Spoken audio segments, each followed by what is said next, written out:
أعوذ بالله من الشيطان الرجيم بسم الله الرحمن الرحيم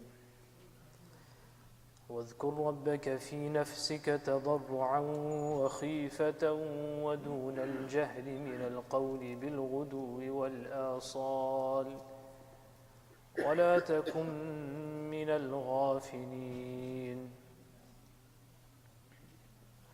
إن الذين عند ربك لا يستكبرون عن عبادته ويسبحونه وله يسجدون صدق الله العظيم. Previously, the adab and etiquette regarding tilawatul Quran. When one is reciting the Quran Kareem, how should he observe, or what adab should be observed, of istima', listening attentively, remaining quiet. Tilawah of the Quran Kareem is also a dhikr of Allah subhanahu wa ta'ala. In fact, it's the best form of the dhikr of Allah subhanahu wa ta'ala. Over here in general, various adhkar, tasbih, tahmeed, takbir, all of these adhkar that we do, a general principle, a general rule, a general adab and etiquette of how one should do dhikr, that is being discussed in this ayah. So, وَاذْكُرْ رَبَّكَ فِي نَفْسِكَ. Allah subhanahu wa ta'ala commands us to remember Him subhanahu wa ta'ala. One way to do that is fi nafsik, within yourself, in yourself. Meaning that you sit there, this is what ulama refer to as dhikr qalbi, through the heart, remembering Allah subhanahu wa ta'ala. Just because one does not engage with the tongue doesn't mean you can't remember Allah subhanahu wa ta'ala. Thinking about, pondering over the greatness of Allah subhanahu wa ta'ala by looking at the signs around you. All of this forms the dhikr of Allah subhanahu wa ta'ala and being cognizant of Allah subhanahu wa ta'ala. The idea is what? The idea is that one should be cognizant of Allah subhanahu wa ta'ala. If that awareness is there, then everything else falls into place. If you're aware of Allah subhanahu wa ta'ala, then needless to say, when time comes for salah, you'll be performing your salah. Needless to say that if some opportunity of haram and impermissible comes up, then a person will not do that. And it's almost impossible to even conceive of this idea that whilst a person is thinking about the grandeur of Allah subhanahu wa ta'ala, at the same time is also engaged in some haram. It's almost impossible. وَاذْكُرْ رَبَّكَ فِي نَفْسِكَ. So that's one. So that's as far as the one angle of how. What should your state be, the state of your heart be at that time as well? It's not enough just to say that I am remembering Allah ta'ala. So it shouldn't be in this way that now, because I remembered Allah subhanahu wa ta'ala, there is some form of favor that I've done. That mashallah that I did this, and mashallah I did that, and the person is very happy over himself, attributing to himself. Tadarru'an, should be humility in this. Humility, wa khifatan, fear, apprehension. Apprehension in what? That even in the dhikr of Allah subhanahu wa ta'ala, there are rights of Allah subhanahu wa ta'ala. If a person realizes who Allah subhanahu wa ta'ala is, what is his nisbah and his connection with Allah subhanahu wa ta'ala, where does he stand, where does Allah subhanahu wa ta'ala stand, then not following the proper guidelines and protocols, as we call it. It's the same thing as similar to if a person goes to meet someone who holds a very high post. If you don't follow the protocols, then you might get into trouble as well, right? It's not just the idea that I got to meet so-and-so. There also has to be a certain protocol. So if you don't meet royalty in the proper manner, then there will be consequences. So Allah subhanahu wa ta'ala, this is just for us to understand in this world. Allah subhanahu wa ta'ala, who is khaliq al-khalq, Allah subhanahu wa ta'ala is raziq, Allah subhanahu wa ta'ala is the one who creates everything, sustains everything. What He says goes. لا يسأل عما يفعل. He is hakim, He is the one that commands. If a person does not follow the proper etiquette, even if it's in the dhikr of Allah subhanahu. Not that you're doing dhikr of anything else, even if that of Allah subhanahu wa ta'ala, if it's not performed correctly. Salah, for example, the maqsood, the objective of salah is aqim as-salata li dhikri.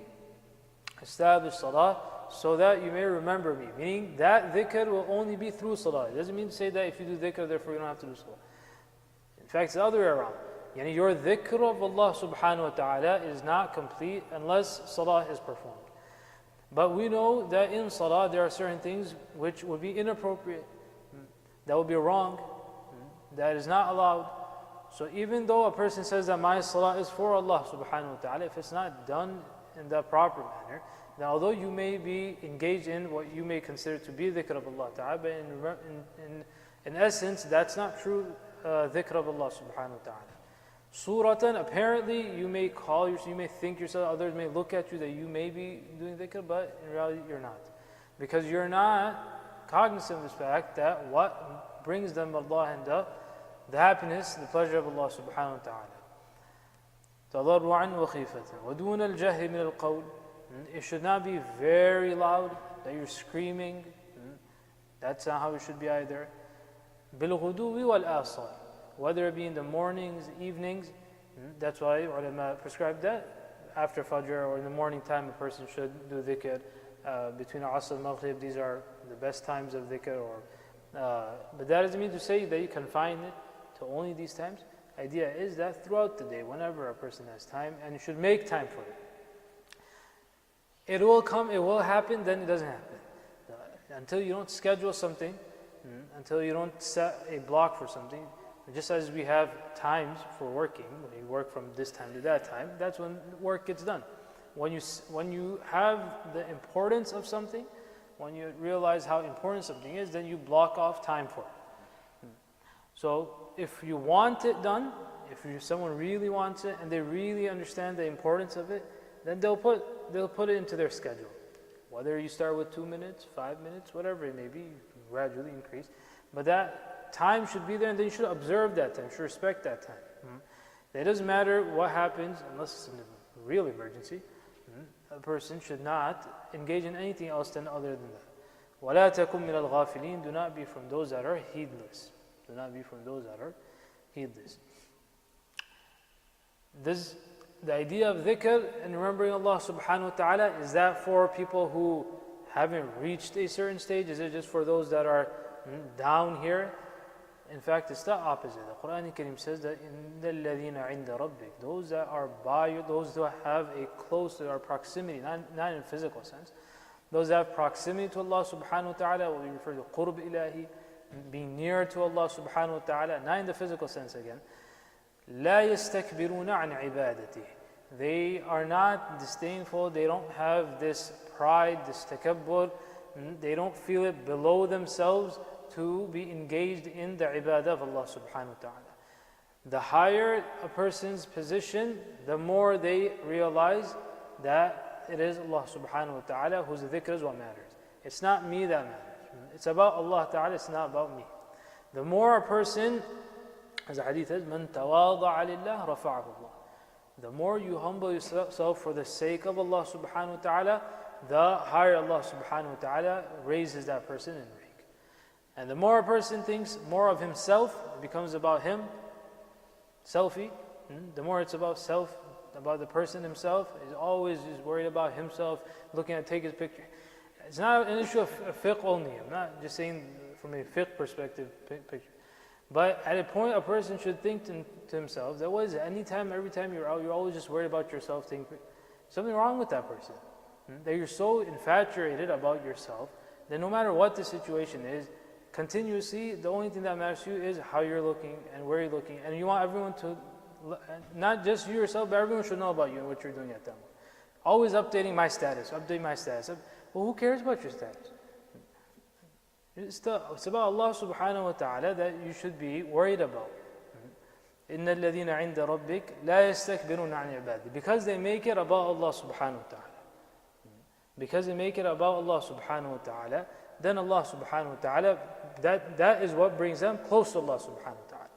So the closer a person is to Allah subhanahu wa ta'ala, the more they will engage in the ibadah of Allah ta'ala. The more you engage in the ibadah of Allah ta'ala, the nearer and the nearer you come. So it goes both ways.